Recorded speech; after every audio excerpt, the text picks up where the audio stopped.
Hudson Yards is the most expensive private real estate development in American history. $25 billion, and 10 years ago there was nothing here.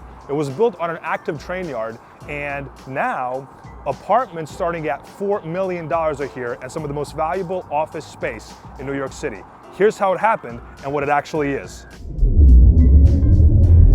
To understand what Hudson Yards is, you have to understand what was there before. The Hudson Rail Yards, 30 acres of active rail infrastructure sitting between 30th and 34th Street on the far west side of Manhattan. For most of the 20th century, this was the edge of the usable city. No foot traffic, no retail, no residential, just trains running in and out of Penn Station. The city had been trying to figure out what to do with this land for decades. In the early 2000s, there was a serious push to bring the 2012 Olympics to New York. The plan included a stadium built directly over the rail yards. The bid failed. Then the New York Jets proposed building their NFL stadium on the same site. And that failed too, blocked by the State Assembly in 2005. For years, the land just sat there, the largest undeveloped piece of Manhattan, in a city that had run out of buildable land everywhere else. 30 acres in one of the most valuable real estate markets on earth, doing nothing. That changes in 2008 when the MTA issues a request for proposals to develop the site. Related companies and Oxford Properties win the rights in 2012. And what they propose is not just a building or a complex, it's an entirely new neighborhood built from scratch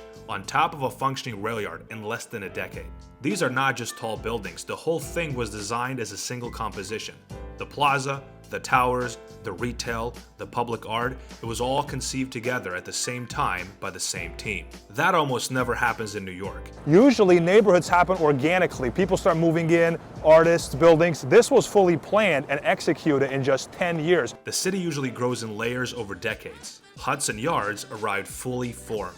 The financing structure behind Hudson Yards is as interesting as the architecture. The development used approximately $1.2 billion in EB-5 visa investment, a federal program that allows foreign nationals to invest in American development projects in exchange for green card eligibility. At its peak, Hudson Yards was the largest EB-5 project in American history, drawing primarily from Chinese investors who were essentially buying their path to permanent U.S. residency by funding Manhattan skyscrapers. Beyond EB-5, the project used a tax increment financing mechanism that allowed future property tax revenue from the development to fund current infrastructure costs. Most significantly, the 7-train extension to 34th Street Hudson Yards, which opened in 2015 and was the first new subway line built in New York City in decades. The subway line cost approximately $2.4 billion.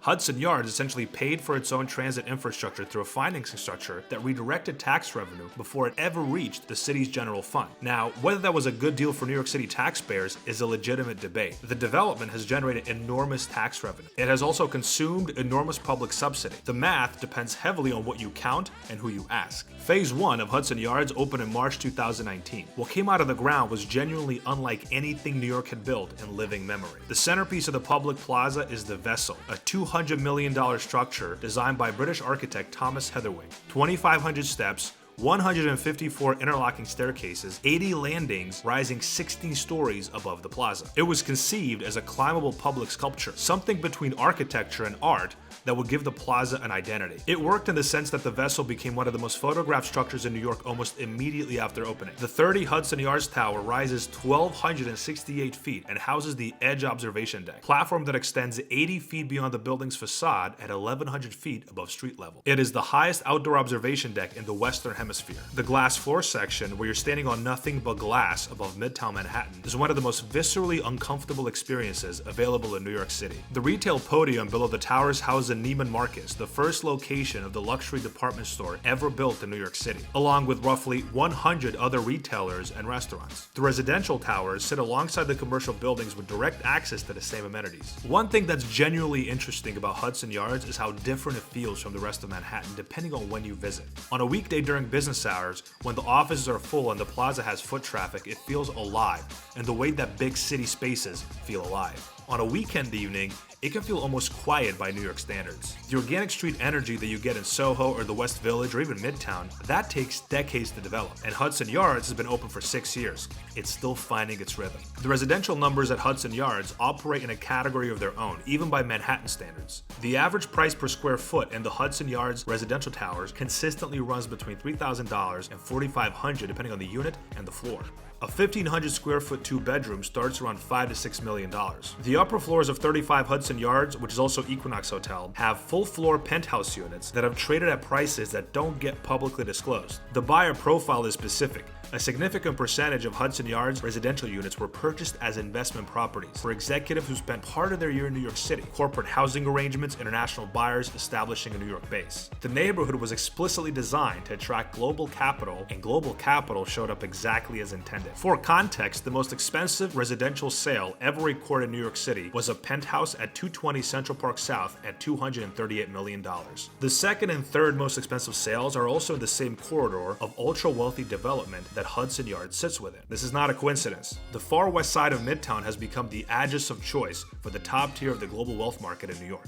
Hudson Yards has attracted genuine criticism, and it's worth understanding what the actual arguments are. The most substantive critique is about the public subsidy question. The tax increment financing mechanism used to fund the 7 train extension redirected tax revenue that would otherwise have gone to the city's general fund, money that would have funded schools, infrastructure, and services across all 5 boroughs. Instead, it funded a subway line that primarily serves one of the wealthiest new developments in city history. Whether that was a reasonable trade is a legitimate policy debate. The retail has also had a complicated trajectory.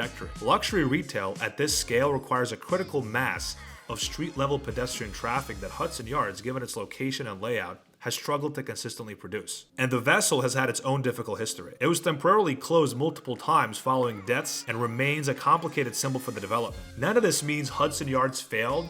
The offices are full, the residential units are occupied, the development has fundamentally changed the western edge of Midtown Manhattan. But the original vision of a vibrant mixed-use neighborhood that will feel organic and alive, that version is probably still a work in progress. What Hudson Yards actually represents is an experiment in whether you can manufacture a great neighborhood from scratch. The ingredients are all there.